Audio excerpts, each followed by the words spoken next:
Greetings and welcome to another episode of the Virginia Hospital and Healthcare Association's Patients Come First podcast series.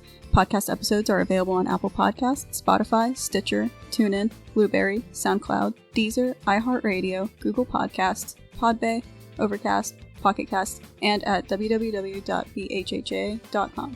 You can also hear episodes of the podcast each Saturday at 11 a.m. on WJFN 100.5 FM in the Richmond area. Please listen and leave us a 5-star review on Apple Podcasts. Your questions, comments, or feedback can be sent to pcfpodcasts@vhha.com. That's pcfpodcasts@vhha.com.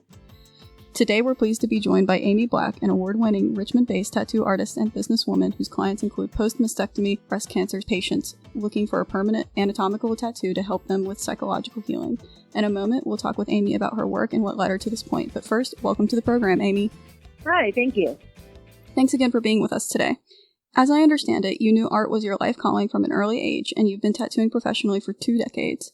For the past 10 years, your work has included clients who are breast cancer survivors looking for a permanent body art after breast removal or reconstructive surgery. This can involve tattoos covering scars for patients with double mastectomy or using tattooing to visually recreate a nipple on a reconstructed breast. What's the backstory on how you got involved in working with these clients? Yeah, so I had been tattooing for 10 years at the point where a local breast cancer survivor was researching tattoo shops in the Richmond area, looking to see if she could find a female tattoo artist that would be able to tattoo one of her breasts to create a 3D illusion of a raised natural nipple on the reconstructed breast for her post-mastectomy. She had one removed, so we needed to match the reconstructed breast to the natural one. And so she got referred to me fairly quickly. There wasn't a lot of female artists tattooing back then. And so once we made contact, I was very excited and happy to help her out. Not only did I already have 10 years of tattoo experience under my belt, but I also had an interest in anatomy and fine arts from my art college years, many years previous to that. So the chance to be able to use all of those skills together. So one question someone listening to this might have is, how does tattooing fit into the process of breast cancer treatment? Such as, when would someone come to you for help?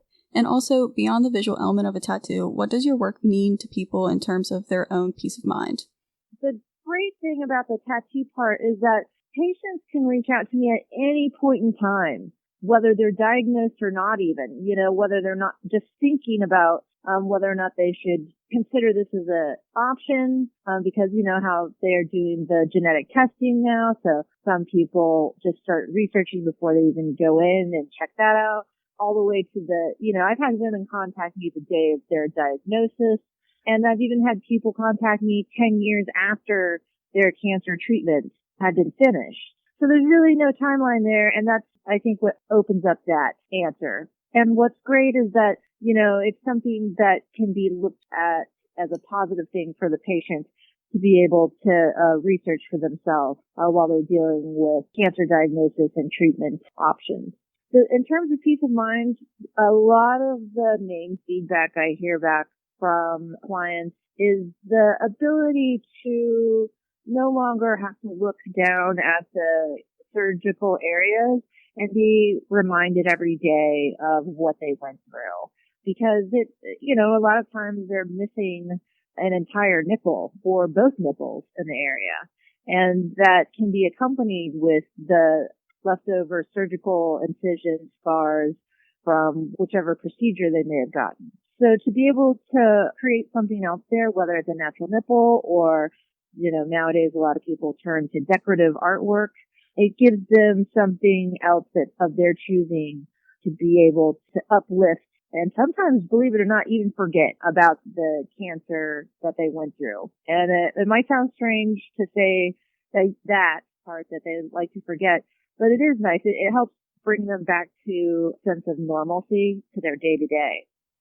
So at this point, how many breast cancer patients have you worked with, and how do they connect with you? Is it through referrals from medical practices, or do they call the shop? Sure, yeah. So I see on average right now, and it's almost always been this number, and it has increased every year. On average, I see about 6 women a month, and I do tattoo male cancer survivors as well. I know it's a low percentage of men who get breast cancer, but they are out there. So I just like to add that in. So I think that averages out to 6 times 12. What is that? A little over, is that close to 100 a year-ish? Yeah, Depending? it's in the 70s, right? 6 times Ish, 12. yeah. Yeah, 72. So, yeah. So, somewhere around that number. So you times that by 10 years. Of course, it varies. Some months there's more patients, some months there's less. The way they contact me nowadays, I use my email address as the main form of contact. Do that just because it helps me. Typically, I have to keep a lot of notes, and there's a lot of images that are shared between me and the client, so it's much easier to handle scheduling and questions all through the email instead of phone. I have a lot of nurse navigators and plastic surgeons and oncologists and radiologists who refer to me. And then the other way people find out about me, word of mouth through the media that has been done over the years, and the breast cancer survivor groups also know about the work that I'm doing. So yeah, those are the main points of contact. Okay, and now let's touch on the Pink Ink Fund, which you established to help patients who may need financial assistance for mastectomy tattooing costs. What inspired it, and how can people learn more or contribute if they are so inclined? What inspired it was when I started doing the tattooing, I had very little knowledge of how the insurance companies worked, but I was fairly certain that there would probably be obstacles for patients who would probably actually need financial aid if they went out of network to an artist like myself. And I just didn't want anyone to be blocked from getting critical piece of artwork, tattoo art that would really help them as they were healing from their cancer diagnosis and treatments just because of money, being an obstacle. So that was the main inspiration. The charity works with handing out grants to qualifying applicants, a one-time grant, and then the qualifying applicant can use that towards whatever part of their mastectomy tattoo process they need. If they need to pay the tattoo artist of their choice, that's great. Or if it helps with travel, because a lot of times there aren't a lot of artists in the country or the world doing this still, so travel fees can sometimes be an issue for people. So it's just to fill the gap there if it can help. And the charity does not funnel it doesn't benefit only my clients.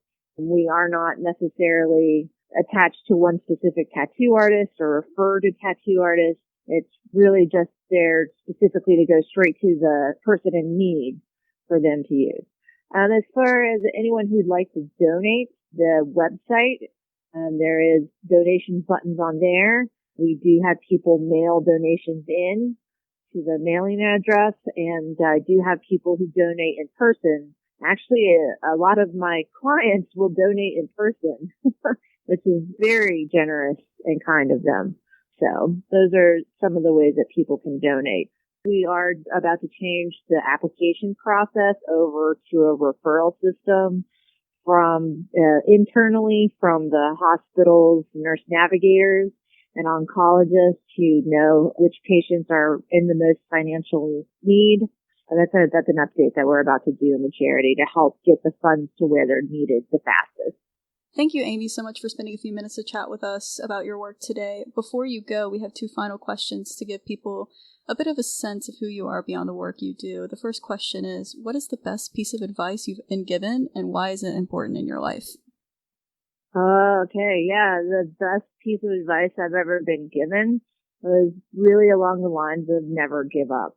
That has proven to me time and time again that if you just hang in there, even if you hit a roadblock, and be open to adapt your approach to whatever you might be dealing with, and to always be open to have your level of expectations changed as well, then you're always going to find success somewhere. And that's really gotten me to a point that I'm really grateful to be at in my life. And to close, the question we ask all our guests on VHHA's Patients Come First podcast is one inspired by a popular BBC program. The question is, if you were stranded on a deserted island, what one book, one album, and one movie would you take with you to keep yourself occupied? We'll spot you a copy of the religious text of your choice. So other than that, what one book, album, and movie would you take as part of your personal survival kit? Oh, that's a good one. You know, I'm Buddhist, so I would definitely probably take one of my many Buddhist texts. I don't really have a specific one that I can think of off the top of my head. Unfortunately, I have a lot. And they're all really, really good. And there's one specific Buddhist teacher, His Holiness the Dalai Lama, refers to it a lot. But it's not very well known, but it's just small book full of little tidbits of wisdom to help you constantly evolve emotionally and mentally, spiritually as a person. So I think that would probably be a pretty good one to take. Album-wise, that's a really great question. My music tastes are so all over the board, but I would probably lean towards taking something either classical, believe it or not. Okay, no, all right, I understand. Yeah, you know, I can almost always depend on something by Mozart.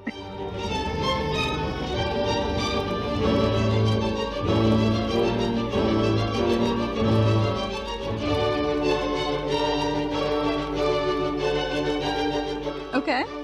As something that could be inspiring and or calming, or something that would just get you through. And or if you really want to go the other way with it, there's a couple albums by Radiohead.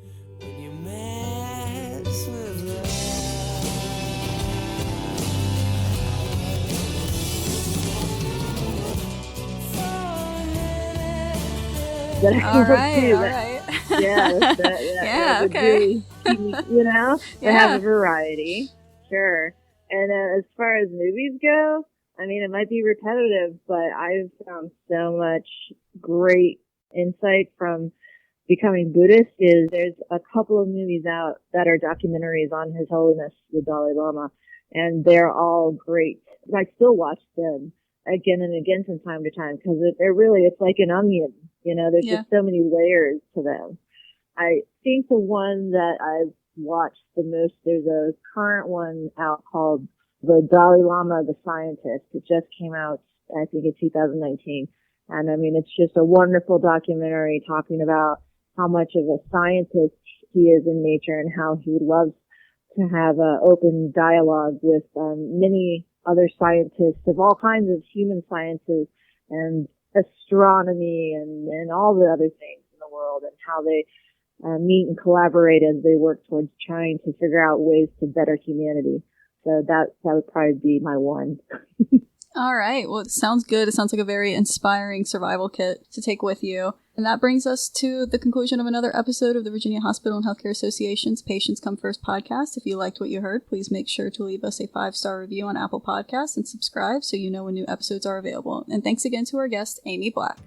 Thank you.